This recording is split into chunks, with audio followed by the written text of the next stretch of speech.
Hi guys, one boy from Taraji Eco Farm, and today we are back again with another video. So it's exactly about 14 days since we were at the farm. So we are still doing a bit of work around here, but it's been raining, the things are green, and also the weeds have flourished. Our front yard is looking amazing, as you can see, it looks amazing. Yeah. On the front yard, we have two kinds of grasses. Uh, we don't know the names, but we have this type. It's very nice, by the way. It looks like a carpet. And then we have this other type. Over here that has the white kind of strips. Yeah, that's the grass that we have on our front yard. It looks amazing. We found it really looking nice. And over there, we've planted some more of this type, the one that has the stripes. We don't know the name. If you know the name, you can tell us. Yeah, so we replaced the very old grass, and this was the last section that we were replacing.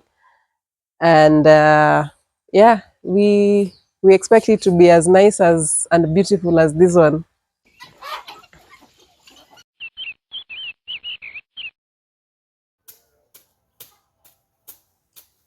Yeah, so we regularly have to take care of our grass just to make sure that it grows well, and also to remove the weeds that may have grown, just to keep the place looking amazing and fresh, and also remove, like, if we have excess flowers. Yeah, we always have to maintain our front yard.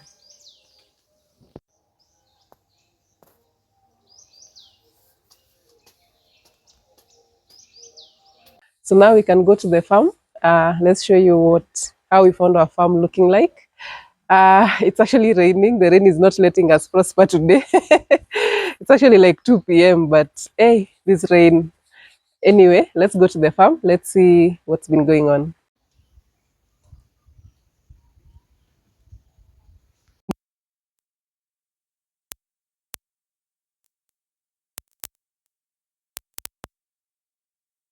So now, the last time we filmed this place, the grass was a little bit taller, and sugarcane had a lot of just the sugarcane leaves covering a lot of parts. But you can see a lot of cleanup has been done. Looks amazing. It looks fresh. Yeah. So even the chicken, when they're looking for food now, it's a bit easier to navigate the area. These are beautiful chicken. Yeah. Most of you have seen those nice videos of our chicken. We really love them so much. They're part of our family. And this is where they come to feed. Yeah. And by the way, today our chicken were rained on. It's not usual. It's just that it rained suddenly, and we just let them be outside. And the rain has already stopped anyway. Usually we take them back to their housing immediately it starts raining. But today was an exception.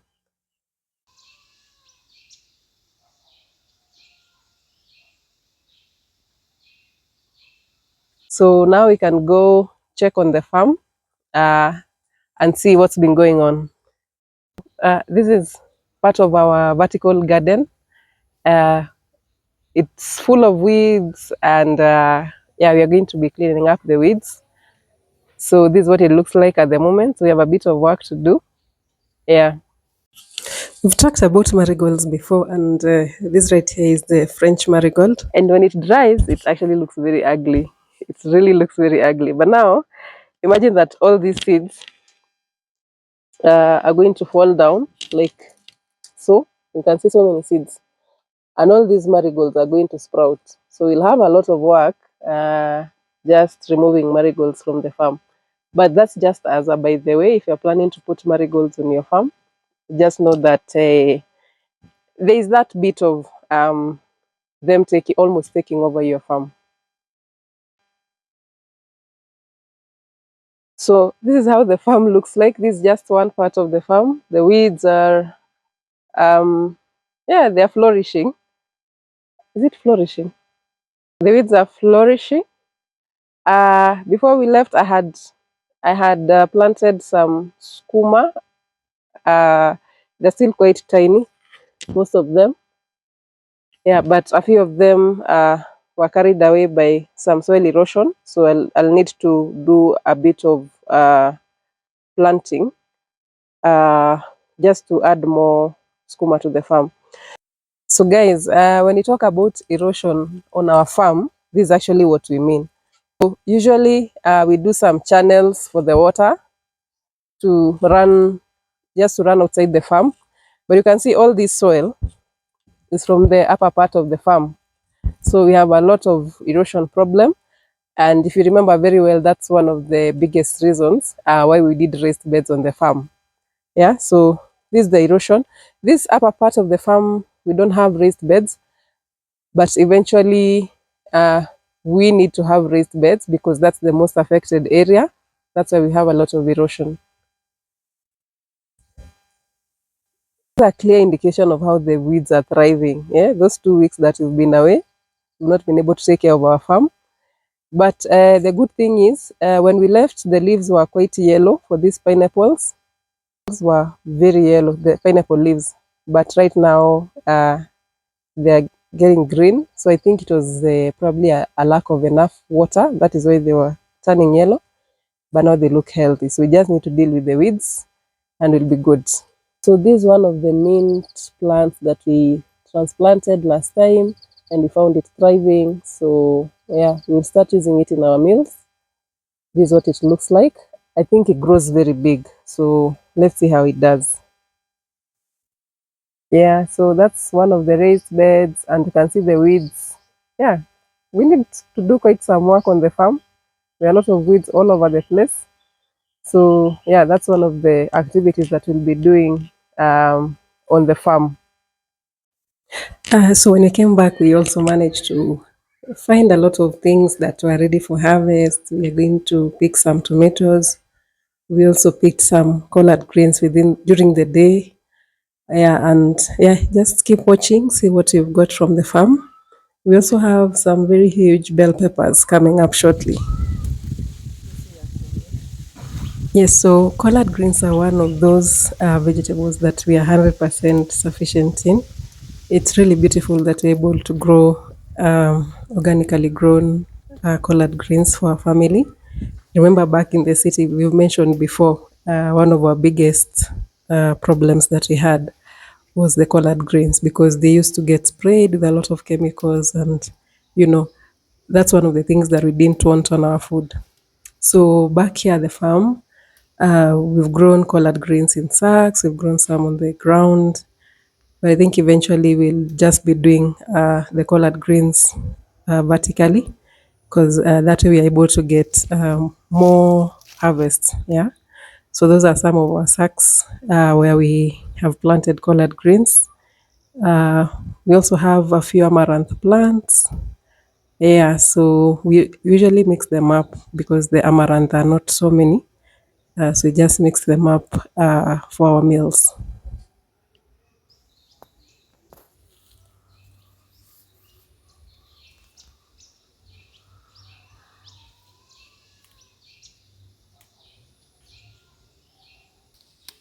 So these are some of our larger sacks. We have grown collard greens. I would advise someone to put some sort of pipe that has holes on the sides at the middle of the sack, especially for the longer sacks. That way, the water is able to get to the plants more easily. What happens with the big sacks, if you just fill it with soil and then plant your items, the soil in the middle gets very dry. And even if it rains or even if you water your crops, essentially they don't get sufficient water because it's very difficult for the water to penetrate. This is one of the biggest bell pepper that we've ever harvested on this farm, organically grown. There's no magic that we did.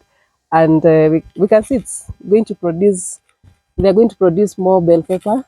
Hopefully we get the same size or even bigger. I'm quite excited. We've never harvested such big bell peppers. Yeah. And here we have thorn melon. Hmm? Been talking about thorn melon. So this one is turning yellow, so it's ready. You can see we have so many more here. These are two. We have smaller ones coming up. Like this is what it looks like when it's small. And this is the first time we are growing them. So even me, I'm excited to see how they grow. I can see several more. Yeah. And the plant is quite huge. The others over here. So personally, I don't like this. It has a very weird taste, but we have people in our family that actually eat them. So for today, we just get two. We have three other big ones, and we have quite some more. It really spreads a lot, by the way. This is the plant. It spreads a lot. Oh, actually, we have so many more. So I think it probably I've counted more than 10 fruits remaining. Some very small, and some a bit bigger. Here, over here, we have radish. Two types of radish. One is okay. I'm not good with colors. I think maroon or red. Then the other one is whitish. Okay. First time we are doing them, they look like they are thriving, and we think that some of them could be ready. And why we think some of them could be ready is because let me just grab this one here. So you can see like this one. It had oh, and there's actually a worm. Yeah. So we read about this why a radish could crack, and they were saying that sometimes if there's a period of little rainfall and then followed by a period of very heavy rainfall, which is what happened here, then it could cause the radish to crack. We're also going to try out these radish leaves. Apparently, they can also be cooked. So as we harvest our radish, we're also going to cook the leaves. Never eaten them before. Even the radish, we've never eaten them before. So it will be exciting to see how they taste. Yeah. So now let's get a few.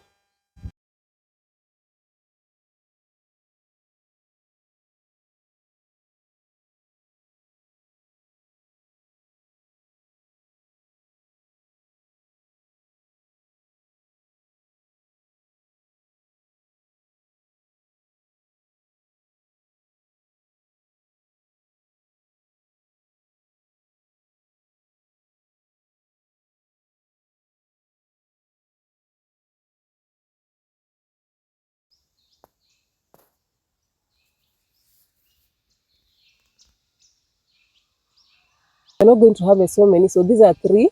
Then I'll get the white ones, and then we'll harvest the others as they grow. So let me just look for the white one. Here, one we have one here.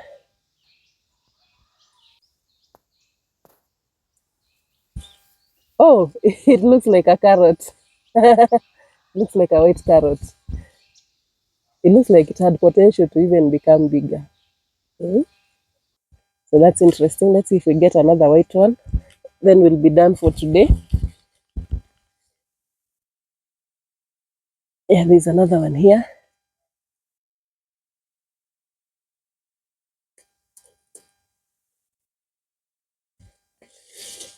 Oh, wow. Quite huge, actually. So we'll go test with this. I know one of them has a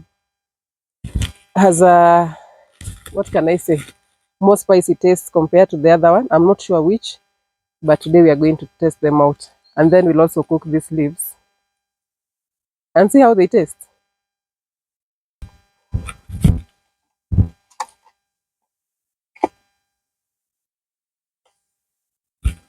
Over here is where we've done our bulb onions. The mistake I did is that I directly sowed. Yeah, I can see some of them, but the ones that are around this area, definitely they've been overpowered by the weeds. But the good thing is that I had planted seedlings elsewhere, other seeds elsewhere. So what we'll do is just clean up these weeds, and then when it's time, we'll transplant the other seedlings from the raised bed. Yeah, so that's the situation we found our farm in. Lots of weeds uh, for the things that we, yeah, even here, by the way, this area, here you can see one cabbage here. but you can't see anything else. Here we had directly sowed cabbages, but I also protected myself and my family by also sowing the seeds on a raised bed garden, so that in case these were washed away by the rain, then we still have those ones that we are going to transplant on this area. Yes. And here we did a video showing you how we planted our spring onions.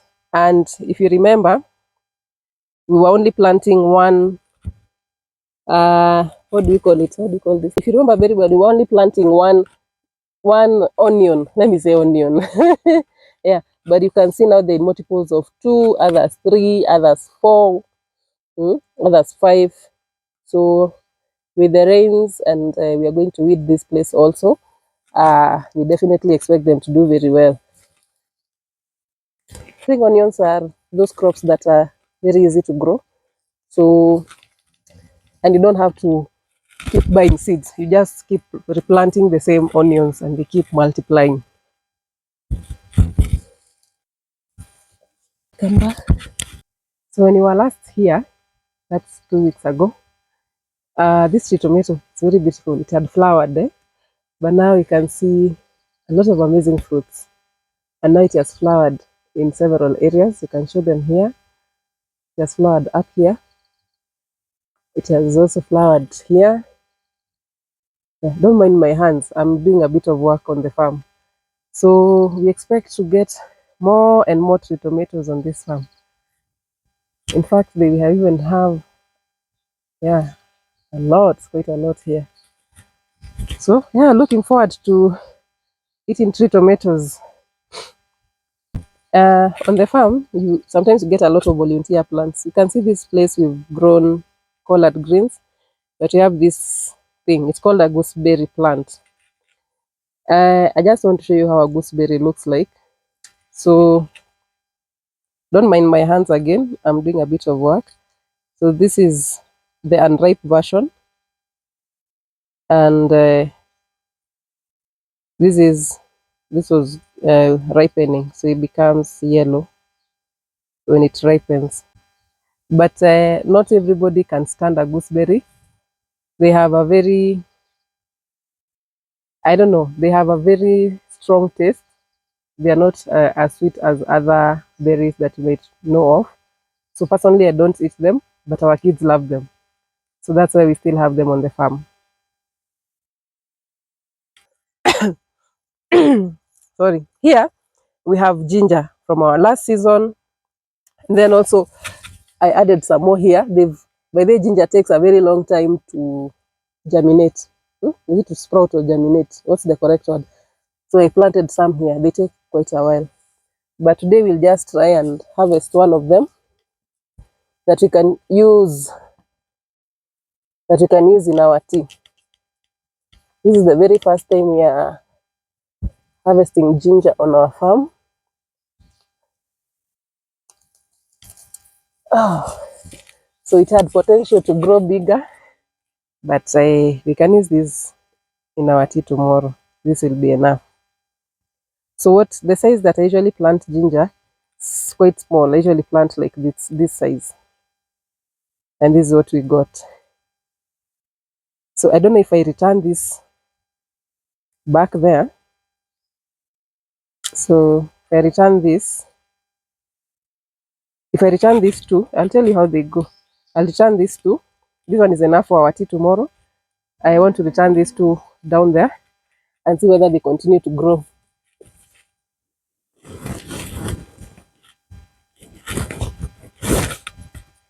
And this one, we can plant it here.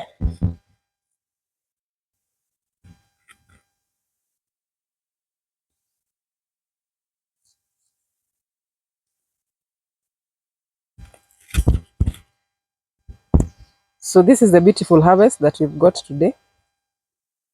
We could have gotten some more, but we like to harvest what we need on a need basis, on a day-to-day basis. And really, that's how we found our farm. Things are thriving because it's been raining, but also the weeds are thriving. So we'll clean up the farm. We'll keep taking care of our crops so that they give us good harvests. And yeah, you know, when you're a farmer, be prepared to get your hands dirty. You can get gloves. We have gloves, but I prefer to work with my hands. It feels very nice. Yeah, and we'll see you on our next video. Keep watching, keep sharing, keep talking to us on the comment section. Let us know what you'd like to see next. If you have any questions, if you have any tips, just drop them in the comment section. It's always a pleasure to have you at Taraji Eco Farm. Bye bye.